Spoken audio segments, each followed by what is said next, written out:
Hello everyone, in today's video, I'll show you on how you can connect your HyperX Pulsefire Haste to wireless. So we have two ways in order to connect this mice, which is by using the Bluetooth connectivity or the 2.4 gigahertz connection. And I highly suggest that you use the 2.4 gigahertz connection because it's more superior than Bluetooth, which basically provides us with less lag and better connection overall.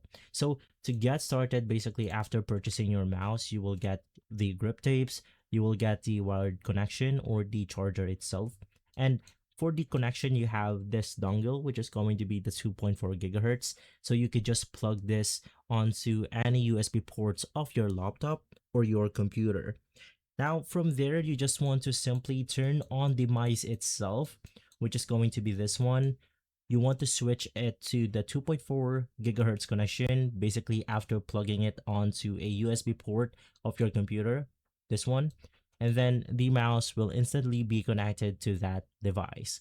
But if you want to use the Bluetooth connection, so just switch to Bluetooth connection right here, head over to the Bluetooth and other devices setting, click add device, Bluetooth, and then you will be able to find the HyperX Pulsefire Haste 2. So just click on it and once again, you should be connected. And so guys, if this video has been helpful, leave a like, subscribe, and follow us for more videos like this. Thanks for watching.